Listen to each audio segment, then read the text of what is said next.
निशा, मैं तुम्हें बहुत ही चाहता हूँ और ये भी चाहता हूँ कि हम दोनों अपने आगे की जिंदगी एक साथ गुजारें। लेकिन तुम एक अमीर घर की बेटी हो। तुम्हारे माता पिता ने जो जिंदगी तुम्हें दी है वो मैं तुम्हें कभी नहीं दे पाऊंगा। राजेश, ये तुम कैसी बातें कर रहे हो?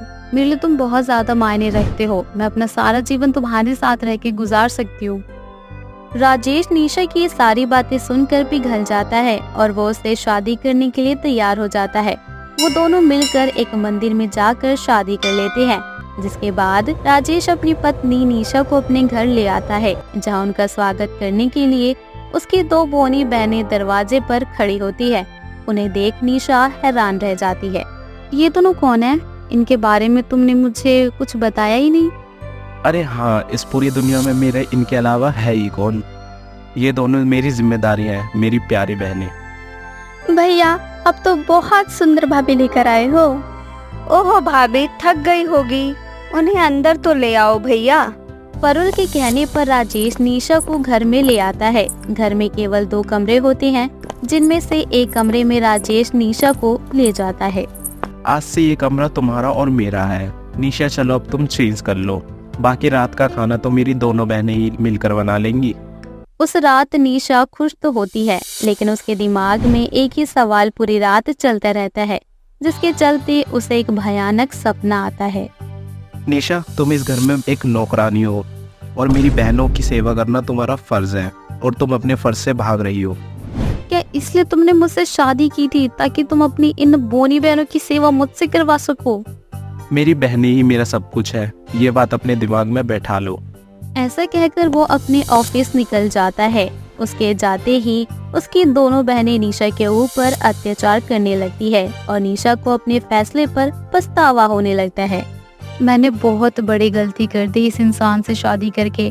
अपनी जिंदगी का फैसला ऐसे जल्दबाजी में मुझे नहीं लेना चाहिए था। निशा अपनी किस्मत पर फूट फूट कर रोने लगती है। तभी वो अचानक से नींद से जग जाती है। उसके चेहरे पर पसीना होता है और वो घबराई हुई होती है। मैं अपने पति को अपने काबू में करके ही रहूंगी और इन दोनों बोनियों का जीना हराम कर दूंगी। निशा एक अमीर घमंडी लड़की थी और वो अपनी बोनी नंद से बहुत ज्यादा चिढ़ती थी। वही राजेश को अपनी बहनों की शादी की बड़ी चिंता थी, जिसके चलते शादी के अगले ही दिन वो अपनी पत्नी निशा से कहता है, निशा, आज मेरी दोनों बहनों को देखने वाले आ रहे हैं, तो मैं चाहता हूँ तुम रसोई में जाकर मेहमानों के लिए कुछ बढ़िया सा अपने हाथों से बनाओ। मैं बाजार जाकर कुछ जरूरी सामान ले जाता हूँ। ऐसा कहने के बाद राजेश बाजार के लिए निकल जाता है। उसके जाते ही निशा उसकी दोनों बोनी बहनों के पास आती है और उनसे कहती है, तुम दोनों यहाँ घोड़े बेचकर सो रही हो और तुम्हारे भैया तुम्हारे लिए इतनी मेहनत कर रहे हैं। तुम्हें उनका साथ देना चाहिए। चलो उठो, तुम्हें देखने वाले जो लोग आ रहे हैं उनके लिए कुछ बढ़िया सा खाना बनाओ। ठीक है भाभी जी, हम बना लेते हैं खाने के लिए कुछ। परुल अपनी बहन के साथ रसोई में जाकर खाना बनाना शुरू कर देती है। तभी रीना कहती है, हमारी भाभी हमसे काम क्यों करवा रही है? ये सब वो खुद भी तो कर सकती थी। तुम जानती हो ना, वो अमीर घर से आई हैं, उन्हें घर के काम काज करने की अभी आदत नहीं है। धीरे धीरे सब ठीक हो जाएगा। परुल ऐसे कहकर रीना को समझा देती है। वो दोनों मिलकर खाना बना लेती है। जैसे ही वो खाना बनाकर फ्री हो जाती है, निशा उनके पास आकर कहती है, ए बोनी, अब यहाँ आराम से बैठी क्या हो? अपने भाई के आने से पहले पूरे घर की सफाई कर लो, वरना मुझसे बुरा कोई नहीं होगा, समझे तुम दोनों? निशा का बुरा बर्ताव उन्हें अच्छा नहीं लगता, लेकिन फिर भी वो दोनों मिलकर मेहमानों के आने से पहले सारे काम कर लेती हैं। उन दोनों को इतना समय भी नहीं मिल पाता कि वो दोनों अपनी हालत ठीक कर सके। सभी काम होते ही राजेश घर पर मेहमानों को ले आता है।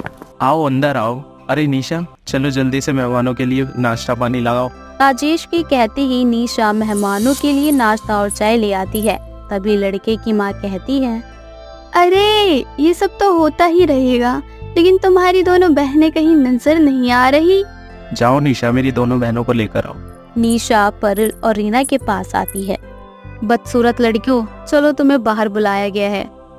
ऐसी हालत में हम बाहर कैसे आएंगे? हमें थोड़ा समय मिल सकता है क्या? अरे तुम जैसी बोनियों को कौन ही पसंद करेगा? जैसे भी हो वैसे ही बाहर आ जाओ। निशा के कहने पर वो दोनों बाहर आ जाती हैं, लेकिन उनकी हाइट देखकर सुरेखा अजीब सा मुंह बना लेती है। अरे राजेश, तुमने बताया नहीं कि तुम्हारी बहनें अभी तक बच्चियां हैं? नहीं, बस मेरी बहनों की हाइट नहीं निकल पाई। बाकी मेरी बहनें संस्कारी हैं, घर के सारे कामकाज जानती है, परिवार को अच्छे से संभाल सकती है।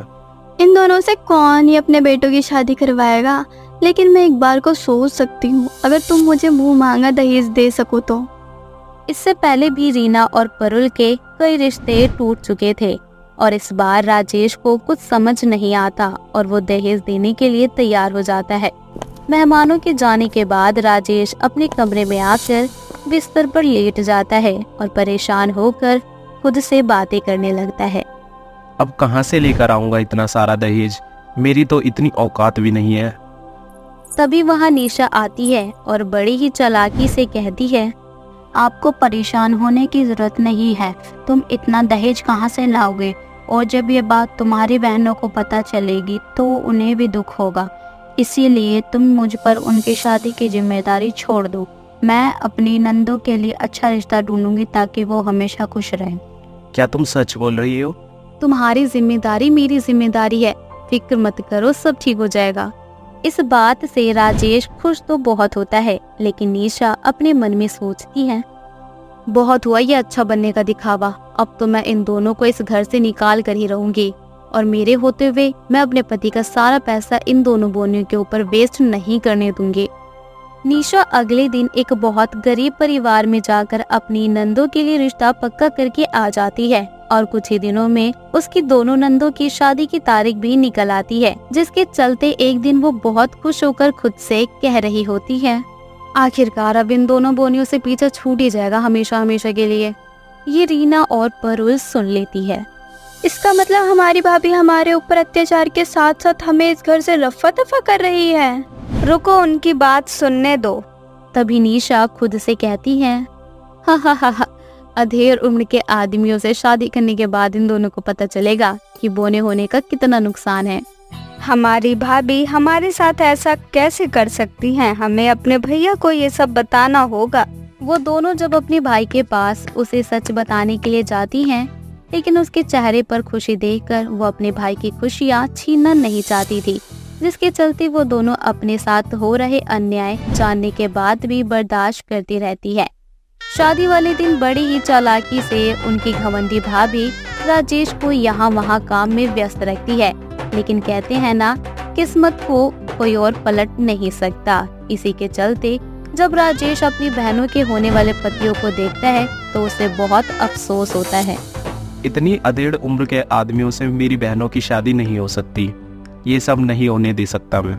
राजेश शादी को रोक देता है, जिसके चलते उसकी बहनें उसे गले लगाकर रोने लगती है और रोते रोते अपनी भाभी की असलियत भी बता देती है कि किस प्रकार निशा अभी तक उनके ऊपर अत्याचार करती आई और उन दोनों को अपने भाई से हमेशा के लिए अलग करना चाहती थी। अपनी सच्चाई अपने पति के सामने आते ही निशा को अपनी गलती का एहसास होता है और वो अपनी गलती की माफी अपने पति और अपनी नंदों से मांगती है।